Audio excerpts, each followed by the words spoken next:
process. I'd never really sat down and talked about. I have a clear image of the scene. Standing in his marble-colored bathroom, David Beckham is examining his reflection. Today is a significant day. Nerves are running high. There are royals and the press involved. And his inner critic is scouring his appearance aimlessly for the one small, easily fixed flaw. Panic creeps in when everything that was fine just before the major event approached no longer appeared to be as fine. In this case, hair is the easiest thing to modify. Everyone knows that a small adjustment to color or cut can make a major difference in appearance really quickly. And it may also have a transforming influence on how we feel.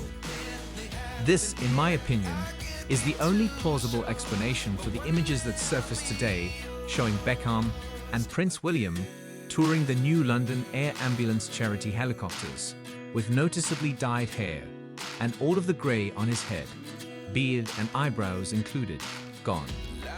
David, we've all been there. While hanging out with the hair apparent isn't normally involved, all of us have experienced some sort of significant day that led to an elevated sense of unease and has resulted in a snap choice. Mine happened at an Italian wedding. I was showing all the symptoms of exhaustion from my extensive travels, most notably my puffiness and pallor. I was so eager to impress the woman staring back at me that I used a Swiss Army knife my ex-partner had in his backpack to chop off a fringe. Hepburn came to mind, but more Spock came out. Maybe David was thinking of someone else too, although I doubt he was going for merely such a bold, all-over, and strong dye job.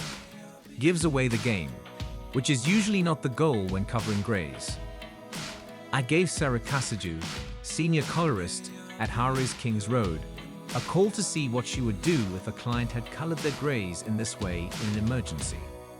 She was adamant that highlights on top, which provide a little contrast and a hint of sheen, would win the day.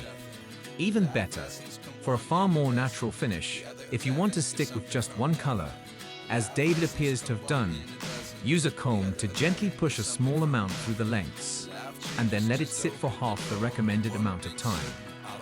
Even while it's common knowledge that experts, who have spent years working their magic to fill in my persistently murky areas, always provide the greatest results, there are situations in which include them is not feasible due to budgetary or scheduling constraints. Sarah suggests using a temporary solution like the Colorwile Root Cover-Up, £29.50, cultbeauty.co.up, or the L'Oreal Magic Retouch Spray, £9.99, boots.com, instead of pulling a David and making a radical alteration just before a big event.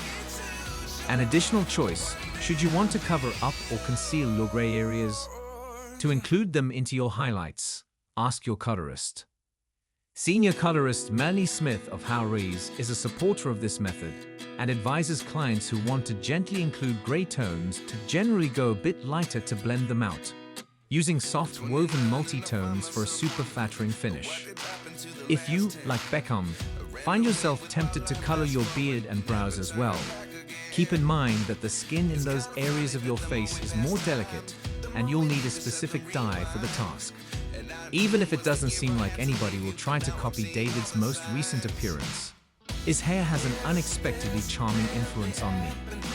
David's all-over dye job has a comforting kind of effect on us. It serves as a reminder that even a wealthy and well-known man, who is seen by many as a little bit of a fox, occasionally needs the enchantment of a makeover. I think David is a little more likable, since he isn't above these kinds of emotions. Therefore, it could not even be a mistake, but rather another brilliant move on the side of the Beckham Colossus.